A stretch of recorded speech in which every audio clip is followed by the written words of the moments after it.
Shalom, selamat pagi saudaraku yang diberkati oleh Tuhan Yesus Kristus. Selamat berjumpa lagi bersama dengan kami di channel Gracia Hope Compassion Channel. Perenungan firman Tuhan yang sudah kita lakukan sampai dengan di kitab Kisah Para Rasul, kiranya menjadi berkat ya buat saudara-saudara sekalian, untuk saudara semakin mengenal kebenaran firman Tuhan dan belajar tentang bagaimana firman Tuhan mengajarkan pelayanan dari Rasul Paulus bagi kita semuanya. Bapak Ibu Saudaraku yang diberkati oleh Tuhan Yesus Kristus, mari sebelumnya kita mohon pertolongan Tuhan dan penyertaan dari kuasa Roh Kudus penyertai kehidupan kita. Kita satu dalam doa.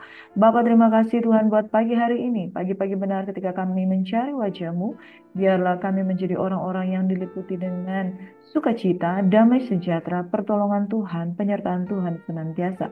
Rahmat-Mu selalu baru setiap pagi. Yang kami rasakan ketika kami mengandalkan Tuhan sebelum kami beraktivitas adalah Tuhan turut bekerja di dalam segala keadaan.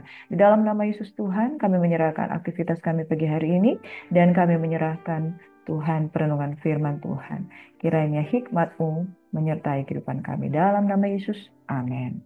Saudara kekasih Tuhan, kemarin kita sudah merayakan Hari Kasih Sayang. Sebelumnya saya sudah mengajarkan tentang eh, apologetika Rasul Paulus, dan saudara, satu ketika Rasul Paulus berada di depan orang-orang Yahudi yang mengamuk di depan dia, saudara, ternyata mereka berikhtiar untuk membunuh dia. Ada 40 orang yang bermufakat untuk mengejar dia, untuk merencanakan mengejar dia jikalau dia pergi menghadap ke mahkamah. Nah, saudara yang diberkati oleh Tuhan Yesus Kristus, mari kita kembali merenungkan firman Tuhan ini bersama. Saya memberi judul penyertaan Tuhan di dalam pelayanan Paulus, yang kita akan bacakan hari ini dari ayat 23 hingga ayat yang ke-35 di pasal yang ke-23. Bapak Ibu Saudaraku yang diberkati oleh Tuhan Yesus Kristus, demikian firman Tuhan mulai dari ayat yang ke-23 di mana Paulus dipindahkan di Kaisarea. Kemudian kepala pasukan memanggil dua perwira dan berkata, siapkan 200 orang prajurit untuk berangkat ke Kaisarea, beserta 70 orang berkuda dan 200 orang bersenjata lembing. Nah, saudaraku yang diberkati, kira-kira pada jam 9 malam ini, sediakan juga beberapa keledai tunggang untuk Paulus dan bawalah dia dengan selamat pada wali negeri Felix.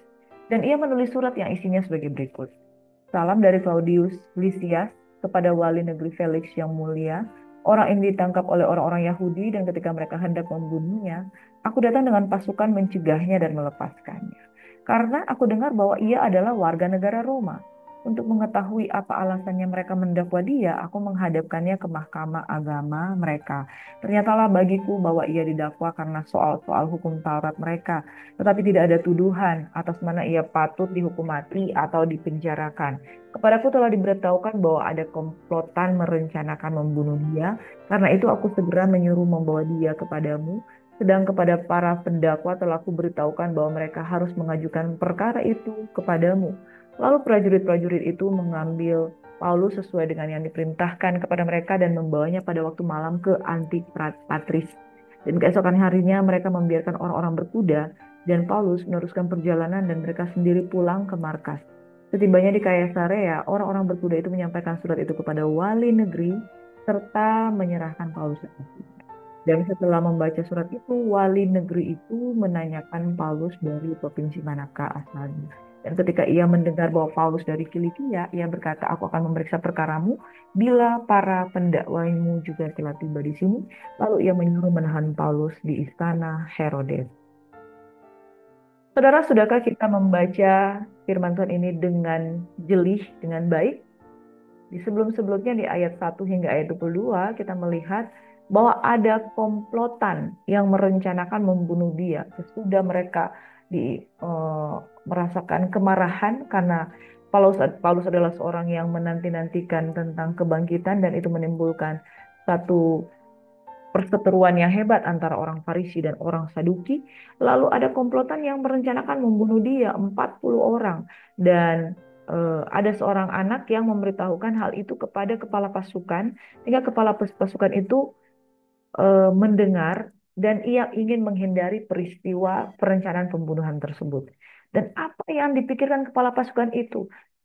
dia memanggil dua perwira berkata, siapkan 200 orang prajurit ke Kaisarea beserta, jadi bukan termasuk di dalamnya, jadi 200 orang prajurit beserta 70 orang berkuda dan 200 orang bersenjata lembing. Ini sebanyak apa saudara untuk membawa Rasul Paulus menghadap ke wali negeri Felix? Coba imagine saudaraku yang diberkati, ini satu orang yang difitnah di mahkamah agama tentang persoalan agama. Ada 40 orang merencana untuk membunuh dia. Dan kepala pasukan itu berinisiatif untuk menolong Paulus dengan cara seperti ini.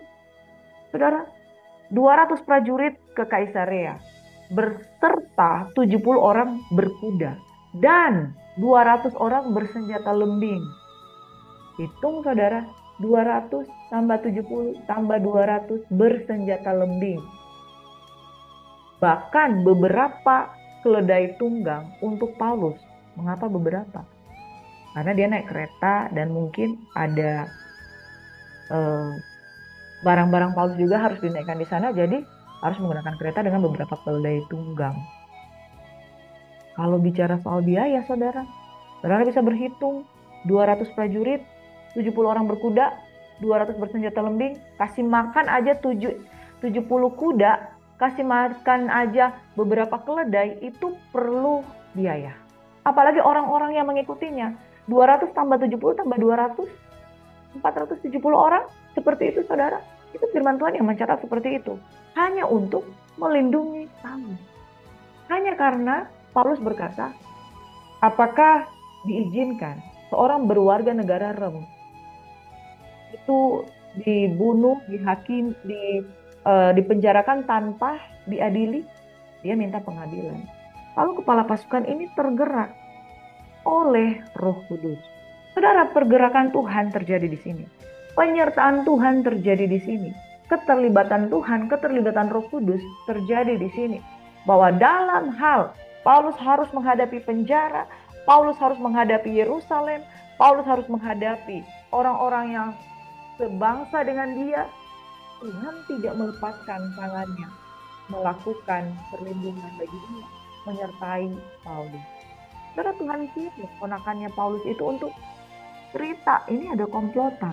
Lalu Tuhan kirim juga, ya, Tuhan kirim juga kepala pasukan ini yang memiliki hati bernama Claudius. Dia menyediakan begitu banyak orang untuk melindungi Paulus. Jikalau bukan Tuhan yang mengawal kota, maka sia-sia manusia berjaga-jaga. Jikalau bukan Tuhan yang melindungi Rasul Paulus, maka sia-sia manusia meminta tolong. Adakah Anda baca di sini? Paulus meminta pertolongan dari Claudius. Saudara, sulit membuat orang melakukan bantuan tanpa permohonan kalau dia tidak digerakkan secara luar biasa oleh karena Tuhan Yesus. Dan saudara perhatikan, ketika dia mengirim surat kepada wali negeri, dia mengirim surat kepada wali negeri. Wali negeri itu menanyakan, Paulus dari provinsi manakah asalnya? Jadi saudara, wali negeri ini artinya tingkatannya melebihi gubernur. Kalau provinsi itu pimpinannya adalah gubernur. Tapi kalau wali negeri, orang yang berkuasa di negeri yang jadi begini, itu daerah kekuasaannya bangsa Romawi. Bangsa Romawi itu seperti penjajah dan mereka membuat negeri kecil mereka di tempat mereka menjajah mereka. Nah, saudaraku yang diberkati, wali negeri itu kemudian Paulus punya peluang untuk masuk ke negeri mereka, yaitu negeri Romawi, negeri Roma, seperti yang disampaikan Tuhan Yesus sebelumnya di ayat-ayat sebelumnya, bahwa dia sudah pergi ke Yerusalem, nanti dia akan utus ke Roma. Jadi saudara, wali negeri itu adalah perwalian dari Romawi yang berkuasa di daerah di mana mereka berada, karena Roma adalah penjajah. Dan saudaraku yang diberkati oleh Tuhan Yesus Kristus, jadi Paulus itu dibawa menghadap kepada wali yang lebih tinggi lagi dari sekedar mahkamah agama. Dan saudaraku, betapa luar biasa kalau Tuhan sudah bekerja. Amin. Sekali lagi saya katakan bahwa betapa luar biasanya kalau Tuhan sudah bekerja.